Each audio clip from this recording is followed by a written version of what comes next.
Can someone give us the code for Wi-Fi?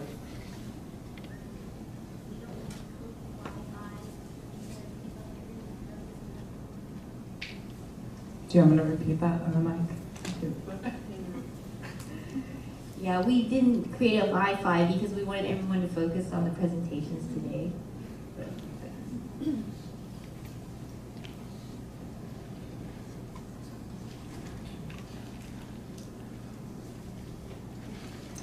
Hello, everyone. That was awesome. I haven't actually gotten to go through that experience yet. I feel very relaxed all of a sudden.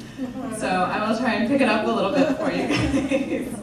A little bit of background on myself. My name is Nadia Banks. I have been working at Intel for hitting my 12-year mark in a couple weeks.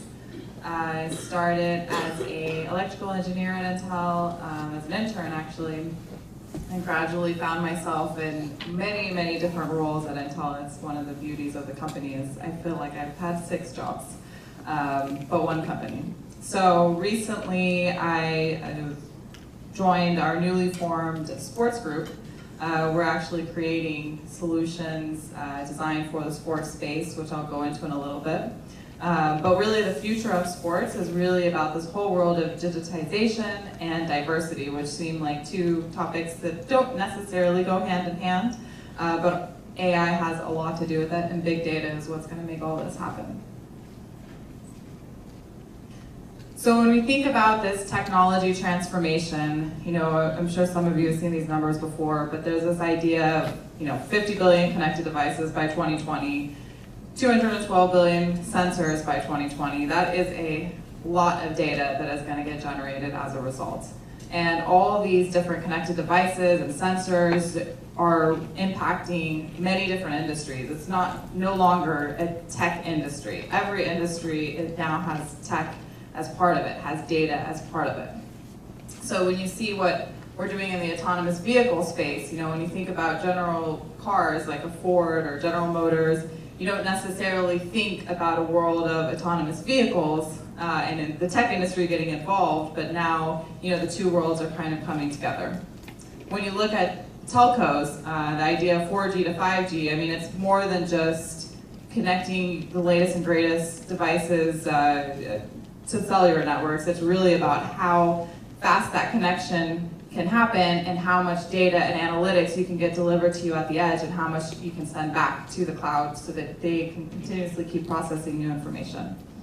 Fun industry that is starting to experience tech really for the first time is the fashion industry. Some of the most famous fashion designers are just starting to get to the idea of having an e-commerce space.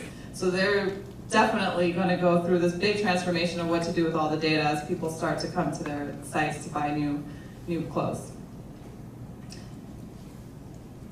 But what I'm here to focus on is how sports is changing and how that technology transformation is affecting sports. So the way we look at it from an Intel perspective, and this is really the new vision of what Intel is morphing into. It's no longer this idea about a hardware company, it's really about a data company. So you've got all the things and devices that are capturing all this information. You've got the cloud, the data center that's storing all this information. And then you've got the connection that's sending the information back and forth. You've got the analytics that are going around in this circle, and it's kind of what we call the virtuous cycle here at Intel. And what that means for sports is that this is a way that we can show this new cycle within the industry. So we're focused on 2 very specific areas. There's the performance angle, so the athlete and coach, and then there's the fan experience angle, so it's how you get to view and appreciate what you're seeing when it comes to sport. We're looking at every single aspect of the game. So in the upper corner, it's the stadiums and the connectivity in the stadiums and the experience. You know, when you're actually going to a game and you're sitting at a seat, you know, can you start ordering food or maybe ordering merchandise? If you go to Levi's, you actually can do that. It's about more than just the minute that you walk in the door, is the experience going to be tailorized to you as an individual. When you're at home watching the game, whether you're watching it on your TV or your phone or you're keeping, you know, watching the NFL Live on Twitter, It's really about, what experience do you want to have, on what device do you want to have it, and in the moment that you're able to have it. Officiating, if you think about, the way the game is reffed, and the rules are dealt out, technology is going to help make that more instantaneous. And then the athlete, which is the area that I'm the most passionate about and the area that I focus on the most at Intel, is how do you customize solutions to help make you a better athlete, whether you're a professional or whether you hope to be a professional or whether you just want to go out and have fun and get some exercise. So in order to live in this new world of sport, it's really about diversity. Diversity is a key integral part. And it's amazing being around a group of, both men and women in this room that are here to celebrate women in big data, which is going to be a big part of this future. Yes, nice. So the three areas that we're really looking at, why areas you need diversity. One, obviously the game itself on how it's played is going to change. Fans are changing. And then lastly, hiring practices in sport are changing. So when we look at how the gameplay is changing, one, you've got unique athletes. If you think about the way that athletes used to train, and how many people grew up playing some kind of sport in here? Nice, good, love it. So you basically trained like everybody else trained. You were sent running when everyone else went running. Didn't matter what position you were playing, what sport you were playing, everyone kind of just did the same thing.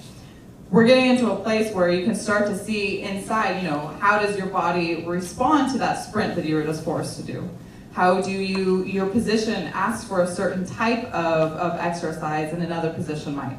So this idea of tailorizing training to you as an individual is where the future is going to go. And in order to get there, you obviously need data. The way the game is played from a tactical perspective is changing. So if you think about basketball, if you were able to give information that yes, when you are at the top of the key, you shoot way better than when you're at the side, then you would ask for plays to be designed for you where you shoot the ball the best. If you could figure out if you dribble the ball then shoot it, you have a higher scoring percentage than if you just catch and shoot, then you're going to think about that and train like that. What's going to make all that possible is all the data that you're collecting and the way that you're able to analyze yourself. Custom gear in this, it's really about, a lot of the women in the room, it's more than just about shrink it and kink it, which is a lot of what the industry likes to do when they target women. But our bodies are a little bit different. Maybe our heart rate responds a little differently. So how do you start to create solutions not just in the analyzing part that's specific for individuals, but actually in the data collections piece of it. And then coaching, obviously, from a coaching perspective, you're going to start to view everybody as different. And it's all about, one size doesn't fit all. And this is not just in sports, this is across every industry out there. So this idea of data, data brings all this insight. So we're in a world today where we're starting to collect a lot of data. I have some examples of things that are collecting data. For example, this is one of our New Balance watches. So it's collecting my heart rate right now. Definitely don't want to show you what it is at the moment. But then the future is also, the clothes that we wear. It's a little hard to do this with the mic in your hand.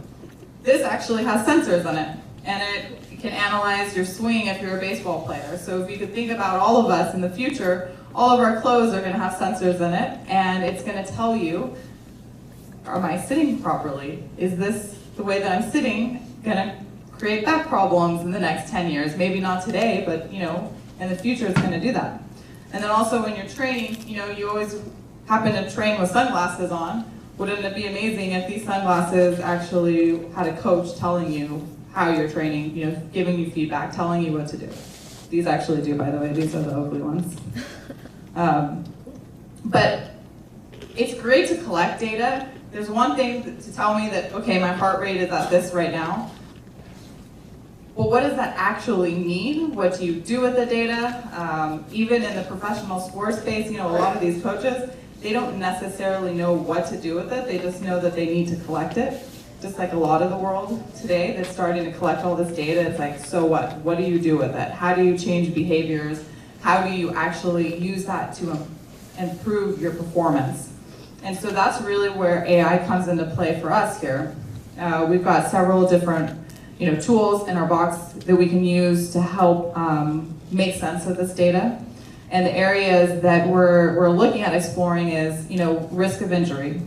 Can you get to a point where you're going to start to predict injury? Instead of playing someone during a game after they played the night before, if the chances of them getting an ACL tear is going to happen because they're just too tired and their body just can't handle it, if you can get to the point where you can say, okay, maybe you play 20 minutes and then you're going to sit out the rest of the game. Real-time game data, just being able to get analysis real-time. A lot of this stuff is happening after the fact. So if you can get it while you're practicing or while you're playing. Even on the recruitment side of the house, if you want to figure out, okay, Steph Curry, he's an amazing player. Nobody thought that he was going to be as amazing as he is today. So if you can look at him and see what makes him special, do you start to look at players that are younger and going through the system, do you start to look at them a little differently? And then schedule optimization, all these things. It's about the strategy, it's about the performance, and it's about how you recruit new people. All this is going to change because artificial intelligence is going to come into play, and you're going to start to add in insight that is not just going to be able to be interpreted by just one single person. Data input and the sensors, like we talked, I showed you the examples earlier. It's about combining the biometric piece, it's about combining the kinetics and the kinematics, and it's about seeing where the player is at all times. What's really important about all this is not looking at it individually, it's how do you pull it together in one place to get the overall picture. If you think about fans, assuming a lot of you, since you played, a lot of you are fans of sport as well, we all look different. We all come from different places. If you look at the way a soccer team is, especially those that are based in Europe, they have fans all over the world. They're not just from the specific city that team comes in. So when you're thinking about it from a marketing perspective, you need to be aware of the diverse nature of your fan. So when you think of those solutions, just like radio has been transformed by the likes of Spotify, traditional TV is all about Netflix, which Netflix uses big data to try and predict what we want to watch, and they create shows around it, like House of Cards. That's going to happen with the sporting industry too. It's no longer just going to be on your TV. It's going to be how you want it, how you want to see it, when you want to see it, all that great stuff. And then my favorite part is actually on the hiring side. This is really where it's going to get interesting, and this is where a lot of you in this room are going to help change how we view this.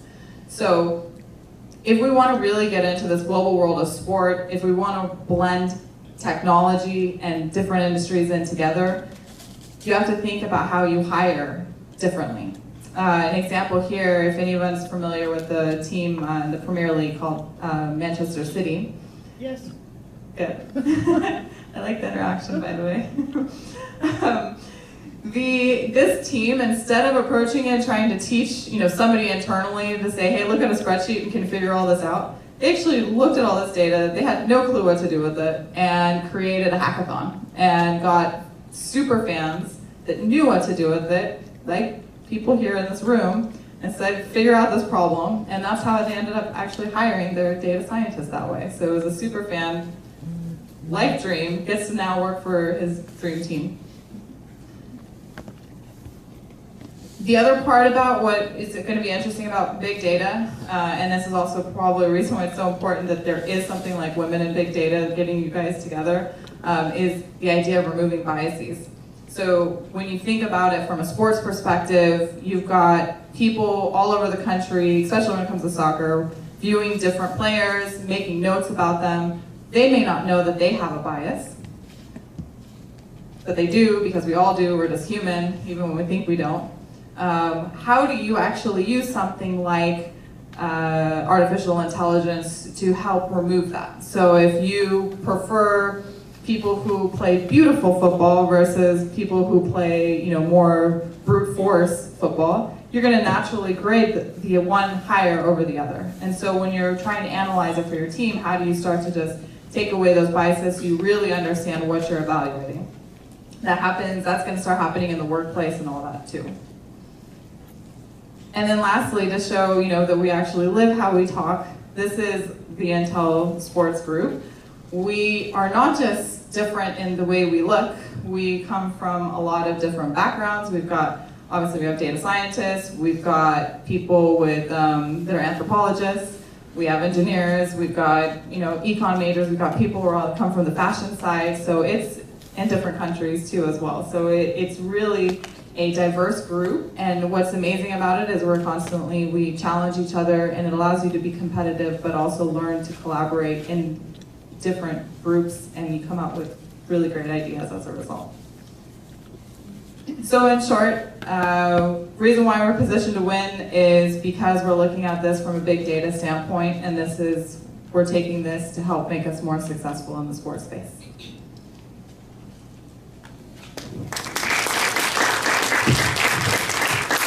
Thank you so much, Nadia. So with that said, we're going to keep moving along with our program, but I do want to announce that the pizza has arrived. So if you want to get a chance to grab a slice, maybe not all at once, but gradually, before it gets cold, we welcome you to do that. Earlier was, like I said, it was more appetizers. So I guess I'll give you guys maybe a moment just to go look in the back and get a piece. But next we will have our next set of folks to speak on health, life, and sciences and gerontology.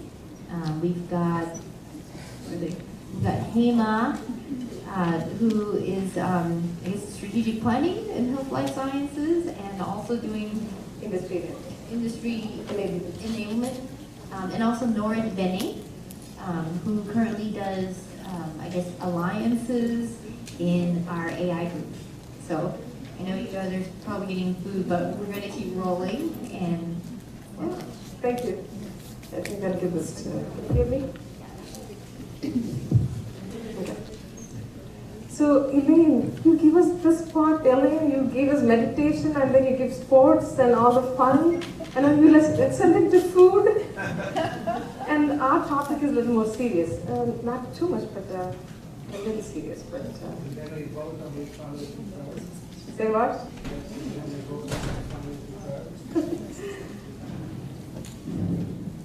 Let's see.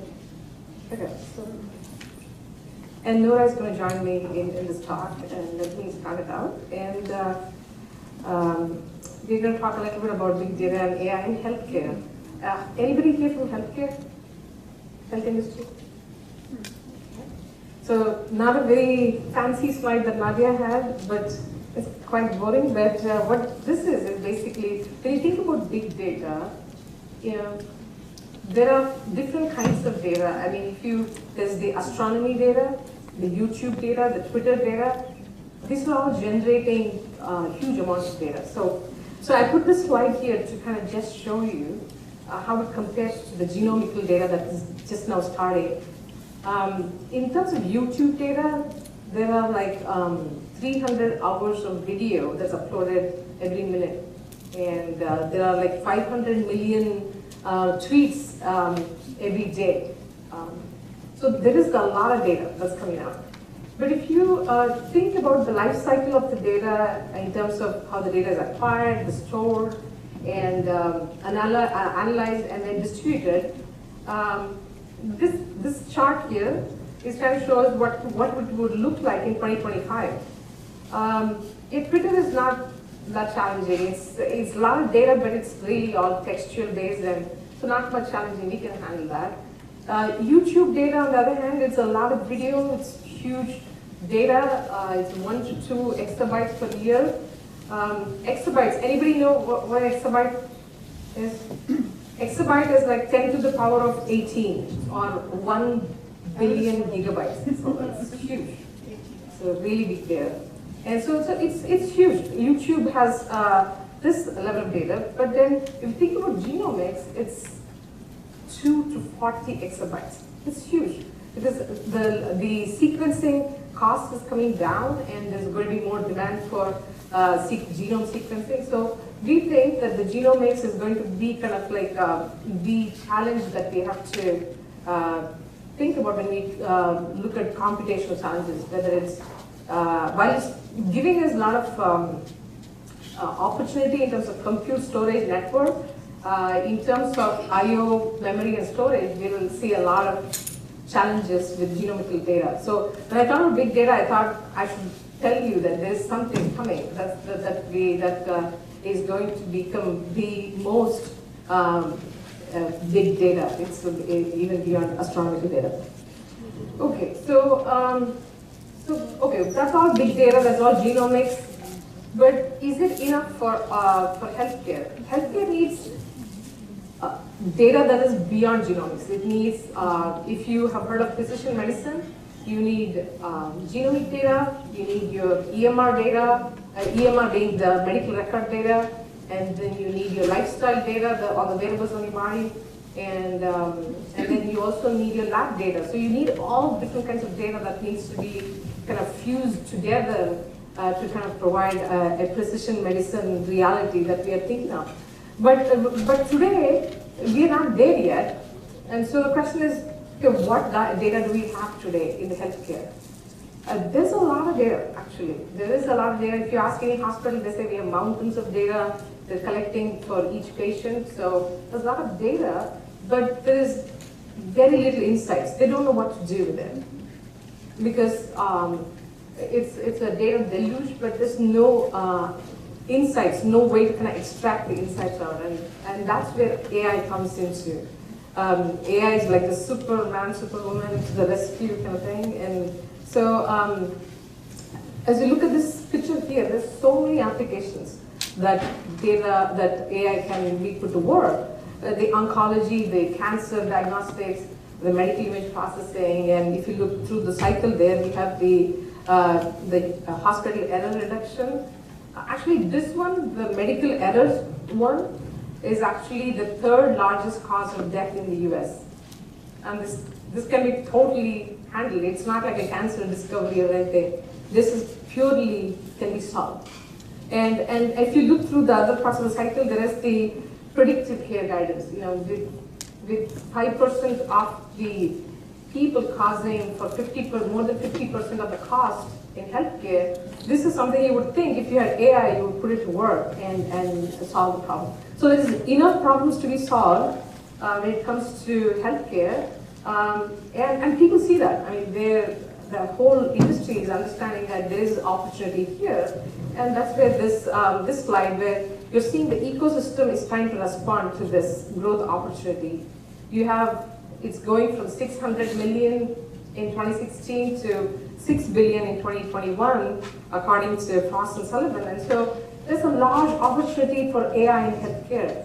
And if you look at, if you look at all these companies and what the different segments, you can see that if they're all trying to fit together a precision medicine ecosystem, from wellness to genomics to medical imaging.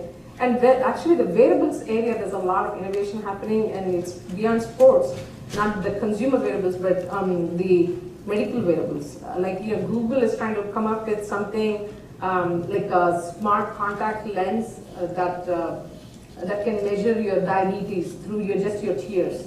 I mean, that's innovation. And Intel actually worked with Michael J. Fox Foundation to help with wearables and data analytics to put it together and kind of tackle some of the big problems around Parkinson's. Parkinson's is a neurodegenerative disease just next to Alzheimer's in terms of the number of people affected. And so I think the whole industry is coming to a lot of excitement, and the genomics is a place where we're just starting to, and I wanted to give you one trend in the genomics here. Back in, I think in the 90s, when we were doing the first human genome project was started, it took around 13 years and like $2.7 to $3 billion to sequence the genome. And we are now, today, we are able to do that in 24 hours and $1,000. So it's quite a drop. And so you can see on the right-hand side, the cost per genome is like falling down, and it's actually going from 1,000 to, it can go even into the 100 range. And when it hits the 100, I think it's more the tipping point. But this is a lot of progress we made. But again, this is just the genome sequencing. You're taking a sample and you're sequencing the genome.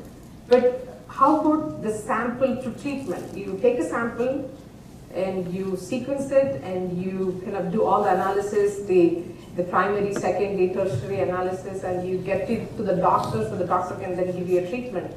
So that one actually takes months. And so what we are trying to do with Intel is to say, what if we could do all of that in one day, from sample to treatment? And really that's like life and death kind of situation. From some of the stories we have heard, just reducing the time frame. So I think a lot of excitement here, and I'm going to skip the medical imaging. Again, a lot of excitement in trying to say, what can AI do for all these different problems? Like medical imaging is like it's capturing the imagination of the doctors and radiologists. They can just shave off like 80 to 90% of the time they spend in doing so many things in the workflow. So, and then finding problems that they cannot do it manually. So, but okay, with all this excitement, there's a lot of challenges in terms of this bringing the precision medicine to reality. Because data, I talked about data management earlier on. It's a challenge. But data sharing is a bigger challenge because people don't want to share data. There is no financial incentive to really sharing any data. But then you have all these silos of data everywhere, and really it's no good because if you can't share data, you cannot really make sense of anything. It's as good as not having data. And then of course lack of standards don't allow for creation of meaningful data. And then you bring in patient security, privacy into it, then you're almost to a grinding halt. You really can't do much, and that is if we allow it to persist, that's what would happen. But the question is then, if you have all these challenges, should we give up? We at least, we don't believe that. It's because it's worth trying. It's worth putting all the effort we can do to bring big data, AI, and make precision medicine happen. And I'll bring in a live example of my friend and colleague here, Bryce Olson, right? Because if you hear stories like this, then you realize how important this work is. The big data and AI is really not something, it's just not a terminology, it's real things happen. And it can make personalized medicine happen. And this gentleman, he was diagnosed with stage 4 prostate cancer in 2014. I work with him on a daily basis now, but he was given 21 months to live, and they just gave him standard of cure, and they let him go. And standard of cure, what it does, it cripples people. The chemo was just crippling him. But then he went on an odyssey. He said, let me get my genome sequencing done, okay? And then he went and knocked on oncologists, pathologists, saying, tell me more. What does my genome say? What does my cancer genome say? And they looked at the biomarkers, and they helped him find the clinical trial where they had a drug that was being a clinical trial. They were able to kind of make a match because it's very, sometimes you're just like on a clinical trial not knowing if it's going to help you. But he was a perfect match because he had the genomic data and he had the insights to say this is going to be a match. And then he's on the clinical trial, and it's been like, he's cancer-free so far, and he's been 10 months beyond the due date that his doctors gave him, and he's such a joy to see, and he's actually trying to say there's something for all of us to do, kind of push this, like make it more aware that we should focus on precision medicine.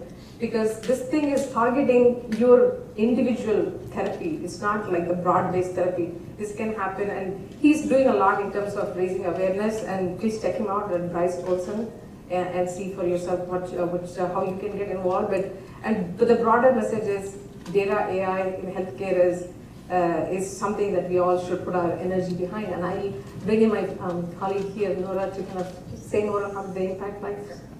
Well, thank you, Hema. So I have a degree, a master's degree in gerontology, and part of gerontology is basically the study of older adults, and so I focus on Alzheimer's. And I'm really excited about what we're able to do now with big data and analytics and apply that, not just for Alzheimer's, but for many other diseases. This is something very near and dear to me. Unfortunately, I lost my grandfather with Alzheimer's, and so, as you probably know, Alzheimer's doesn't have a cure right now. But what's exciting is that we finally are in an era that we are collecting so much data, sort of like what Nadia and Hema have been saying. We have massive amounts of data right now. And what the opportunity is now that we can use, we're finally now in a stage where we can store and collect, store, and analyze this data. So as Hema was saying, a lot of this data, unfortunately, is in very disparate places, right? So there are a couple of studies right now that are taking all this disparate data from medical records, from patient data information, from caregiver information, from individual physicians, collecting all of that to be able to bring in and find meaningful insights, not for just Alzheimer's, but for all diseases. So one thing is, what's exciting is that right now, unfortunately, the only way of diagnosing Alzheimer's is when it's already too late. Typically, it's when a patient already is displaying some kind of behavioral problem, or the caregiver or family member sees that they're just forgetting a lot. So by using big data and analytics, we're finally able to see correlations between environment, genetic and non-genetic markers to be able to assess when a person may be at high risk of developing Alzheimer's. So what they'll say are, like, these studies will ask personal information, like, you know, or family health history, like, does anyone in your family have Alzheimer's? They'll ask personal health history. So what's your diet like? So, because there's a correlation between sometimes high gluten in somebody's diet that might lead to Alzheimer's. Just how active, are you sedentary or are you active? They'll ask questions like environmental, like how much sleep do you get? Because they found that people who are restless, have restless sleep patterns, or that they don't get enough sleep will have increased pulse pressure that will lead to heart attack and stroke. So all of this will give a doctor a pretty good picture of somebody who might be at a high risk of developing Alzheimer's, and being able to customize a health plan specifically to, at this point, unfortunately, just minimize or delay the onset of Alzheimer's. But hopefully with more big data analytics and now AI, that we might be able to at least either reduce the impact of Alzheimer's and even find a cure, and I'm hoping that that happens soon. Specifically here at Intel, just kind of like what Hema was saying, we're working with a company who is producing sensors and using analytics to understand and interpret this sensor data. So they're getting information from blood pressure cuffs, Fitbits, right? Also just patient information that they input through an iPad, as well as blood pressure and did I already mention that? But anyway, they take all of that data to be able to then predict when that person may need additional care in the home, before even they know that they need additional care, or even the caregiver.